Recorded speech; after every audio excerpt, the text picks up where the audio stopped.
안녕하세요. 다정한 남걱정 다락방TV입니다. 오늘도 저의 다락을 찾아주셔서 감사드리고요. 사연 시작해보도록 하겠습니다. 결혼한 지 3년차 되는 여자예요. 저는 정말 이해 안 되는 시어머니가 계십니다. 우선 이야기하기 전에 기본적인 사항부터 간단하게 적어보려고요. 남편은 집안의 둘째이자 막내입니다. 위로는 형님이 한 분 계시고요. 결혼하셨어요. 가족 구성원들은 다 좋은 분들이셨어요. 딱 한 분, 시어머니만 빼고요. 시어머니는 뭐랄까요? 그냥 어느 누가 봐도 이분은 약간 푼숫기가 있구나 하는 생각이 드는 분입니다.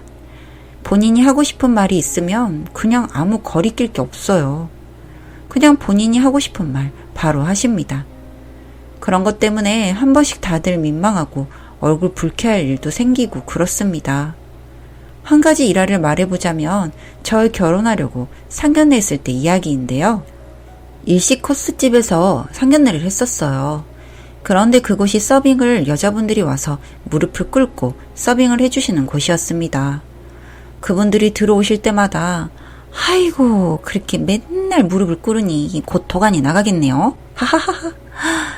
네, 이런 말을 개그라고 하시는 건지 모르겠지만 그걸 직접 듣는 사람도 그걸 옆에서 보는 사람도 참 그렇지 않나요? 게다가 코스 요리다 보니 그렇게 몇 번을 오시는데 그때마다 그 소리를 하시니까 시아버지가 듣다 못 참으시고는 그만 좀 하라고 면박을 주시더라고요. 그런데 면박을 줘도 잘 못 알아들으시는 건지 그러는 척 하시는 건지 꾸준히 본인의 푼숫기를 내보이시더라고요.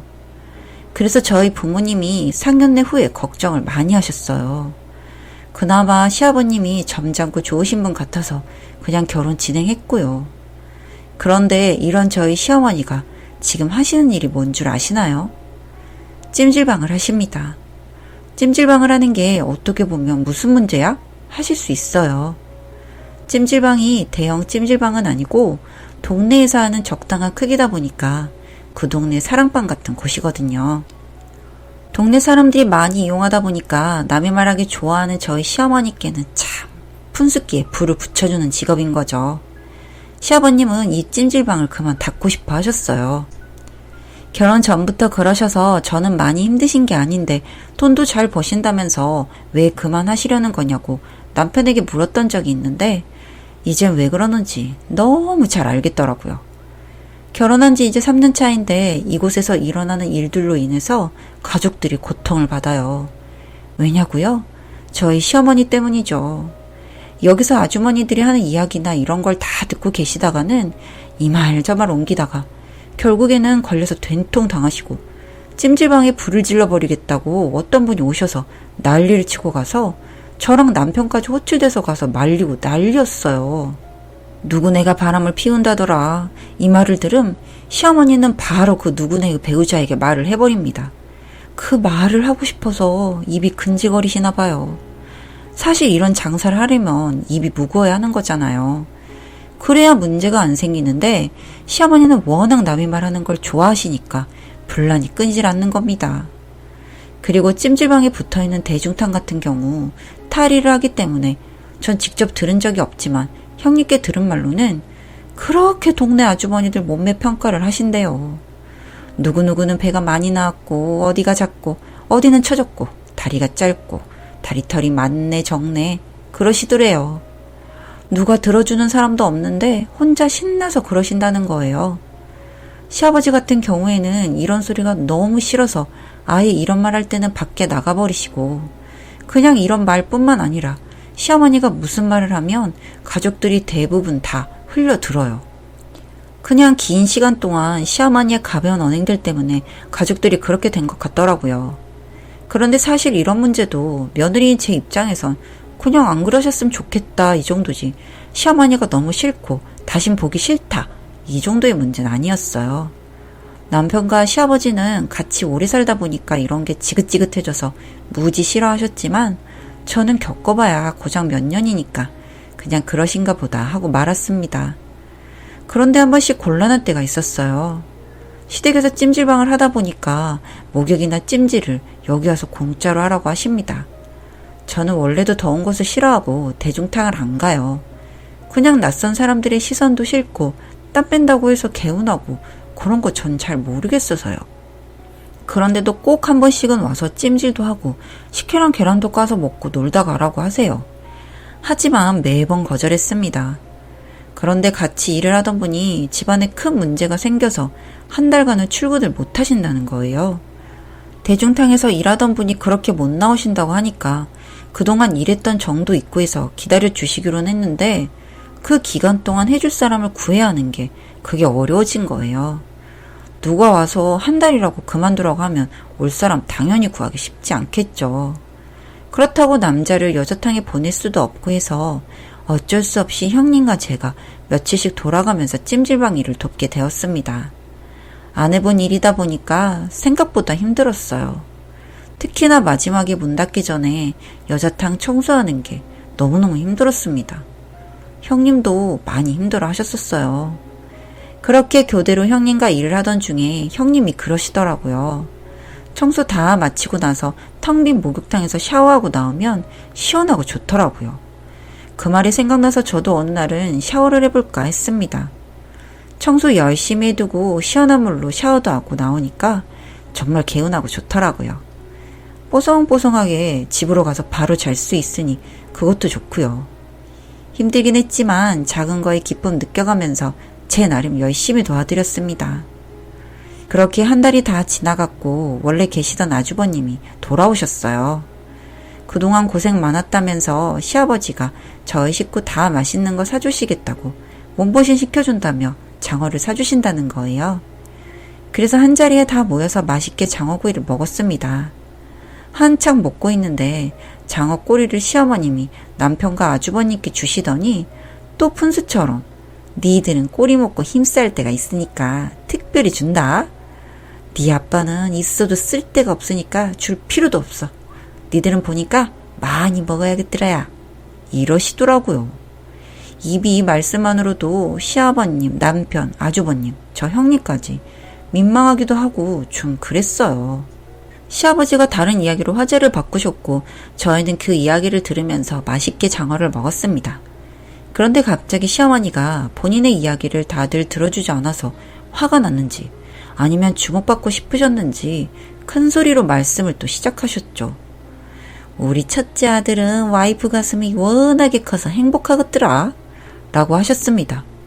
헉 싶어서 다들 시어머니를 바라봤어요. 그랬더니 신나서 이야기를 하시더군요. 내가 가게 정리할 때 갔더니 둘 다 샤워를 하고 그러길래 살짝 봤다. 뭐 다 달릴 거 달고 사는데 그렇게 그동안은 찜질방에 와서 땀도 빼고 목욕도 하라는데 안 하더니 대단한 걸 갖고 있어서 그랬나 봐. 우리 아들이 요거에 반했는갑제. 장어 꼬리 많이 먹고 오늘도 화이팅이요. 이 말이 끝나자마자 형님이 시어머니에게 소리를 지르시더라고요. 지금 어머니 무슨 소리 하시는 거냐고요. 그런데 눈치 없이 계속 이야기하시는. 장어에 술까지 한잔 하시더니 눈에 보이는 게 없으셨나 봐요. 아주버님도 일어나서 엄마 그만하라고 하는데도 고래고래 소리를 지르시더라고요. 그리고 우리 둘째는 우리 아들이 처음 맞아? 땡땡 색깔을 봐도 그렇고 우리 아들이 처음 아니거든디? 라고요. 시아버지부터 시어머니께 잔에 있던 술을 끼얹으시고 저희 남편이 엄마 미쳤나면서 상을 엎으려고 하더라고요. 저요? 저도 돌아버렸죠. 그냥 미친 거 아니냐고 소리를 지르며 개발광을 떨었습니다. 세상 참 치욕스럽고 돌아버리겠더라고요. 제가 너무 화가 나서 어찌할 줄을 모르니까 남편이 제 손을 잡고 집에 가자고 하더라고요. 상 위에 있던 국그릇을 제가 방바닥으로 던져버리고 상 위에 있는 모든 것들을 쓸어버렸네요. 다시는 안 볼 작정으로 했네요. 저런 소리라는 시어머니라는 인간을 제가 다시 봐야 할 이유는 없는 거잖아요. 보이는 것마다 다 던져버리고 난리를 치니까 시어머니라는 여자가 방으로 도망을 가네요. 방으로 가서 문 열라면서 소리 지르고 옆에 있던 큰 화분을 문으로 던져서 문이 찌그러지고 아주 개판이었습니다. 그러다가 남편이 저를 말리고 힘으로 가자고 잡아 끌어서 어쩔 수 없이 집으로 오게 되었고 집에 와서 한참을 울고 남편에게도 난리를 쳤네요. 그냥 이혼하자고요. 내가 시어머니란 여자 때문에 저런 소리를 듣고 이 결혼 생활을 하겠냐고. 푼수 같은 여자라고 생각은 했지만 내가 왜 저런 더러운 소리까지 들어야 하냐고 해버렸네요. 왜 남편이 빌어하는지는 모르겠지만 여튼 남편이 내내 저에게 무릎을 꿇고 빌었습니다. 그렇게 폭풍 같은 그날 밤이 지나갔고요. 시아버지가 그날 시어머니에게 이혼하자고 하셨다고 들었습니다. 절대 그럴 수 없다면서 아버님 바짓가랭이를 붙잡고 난리쳐서 또 한 번 집안이 뒤집어지고 당장이 며느리들에게 사과부터 하라고 하셨나 봐요. 시어머니가 새벽부터 집으로 오셨더군요. 저보고 자기 이혼하게 생겼으니 사과 받아달라고 하시는데 그 태도도 참 어이가 없었고 어리디 어린 것한테 자기가 이렇게 사과하는데 저보고 안 받아준다고 뭐라고 하고 역시나 이분은 구제불능이다 싶어서 시아버지랑 이혼하셨으면 좋겠고 당신 아드님도 이혼남이 될 것 같으니 그리 알고 계시고 당신이 나에게 무릎을 꿇고 빌어도 난 용서할 마음이 없고 다시는 보고 싶지 않으니 그렇게 하려고 했습니다. 그랬더니 솔직히 어제 저도 할 만큼 난리치지 않았냐면서 자기도 사과를 받아야 한다고 하네요. 그래서 나는 절대로 사과를 할 마음도 없고 꼴도 보고 싶지 않으니 내 집에서 나가라고 해버렸습니다. 남편에게도 니네 엄마랑 나가라고 했고요. 남편도 워낙 자기 엄마한테 실망하고 화가 나서인지 본인 엄마를 집 밖으로 끌어내더라고요. 그러면서 본인도 자기 집에 발길 끊고 살겠다고 이혼은 하지 말자고요. 며칠 동안의 분노감에 치를 떨었는지 모르겠네요. 형님에게도 전화가 왔는데 거기 가서도 자기가 뭘 그렇게 잘못했냐고 하다가 가셨다고 하네요. 남편이 저에게 워낙 사과를 하고 앞으로 시어머니 볼 일 없을 거라 하니 이혼은 안 하고 있지만 모르겠습니다. 그냥 너무 모욕적이었던 일이다 보니 모든 게 다 싫네요. 이게 반년 전에 있었던 일이었는데 지금도 생각하면 어이가 없고 그러네요. 아, 시어머니라는 여자는 그 이후 시아버지와 이혼 소송 중이라고 합니다. 이번 일도 그렇지만 그동안 시아버지도 이런저런 뒤치다꺼리 하시다가 많이 힘들어하셨다고 하더군요. 자신의 푼수기를 주체 못해서 결국 모든 가족들이 등을 돌리게 되었던 거죠.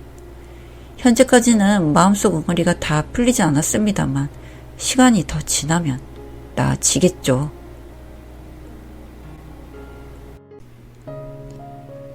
다정한 남걱정 다락방TV였습니다.